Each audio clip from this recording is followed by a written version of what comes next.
எல்லாருக்கும் வணக்கங்க. என் பேர் ரத்னா. நான் யுவராஜோட அம்மா பேசுறேன். டிஎஸ்பி விஷ்ணுபிரியாவோட மரணத்துக்கு உண்டான காரணம் இதுவரையிலுமே வெளியே வரல.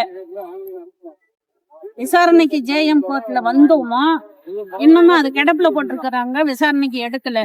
இது தெரியும்படியான விசாரணை நடந்தால் மட்டும்தான் எங்க பிள்ளைங்கள 8 பேர்த்த என்ன காரணத்துக்காக உள்ள வச்சிருக்கிறாங்க அப்படிங்கிற உண்மை வெளியே வரும். அதுக்காக நாங்க கலெக்டர் ஆபீஸ்ல மனு கொடுக்க வந்திருக்கோம். 10 வருஷத்துக்கும் மேலாயும் எங்க பிள்ளைங்களுக்கு நீதி கிடைக்கல. என் புள்ள ஒருத்தனை வஞ்சிக்கிறதா நினைச்சு பல குடும்பங்களை நிர்கதியாக்கிட்டாங்க. எங்க பிள்ளைங்க ஜெயில் சோதனைங்கிற அவசியம் இல்லை.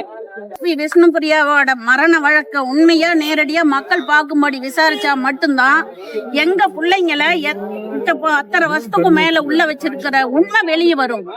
எந்த குற்றமும் நிரூபணம் இங்க டிஎஸ்பி விஷ்ணுபிரியா வழக்கு நேரடியா மக்கள் பார்க்கும்படியா நேரடி விசாரணைக்கு கொண்டுட்டு வரணும்னு கலெக்டர் மனு.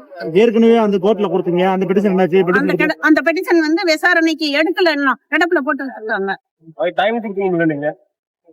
அது விசாரணைக்கு எடுத்த வழக்கே அவங்க இன்னும் விசாரணைக்கு கொண்டுட்டு வராம இருக்கும்போது நாங்க என்ன டைம் கொடுக்க முடியும்? அவங்க பார்த்து எடுத்து விசாரிக்கிறது தானே.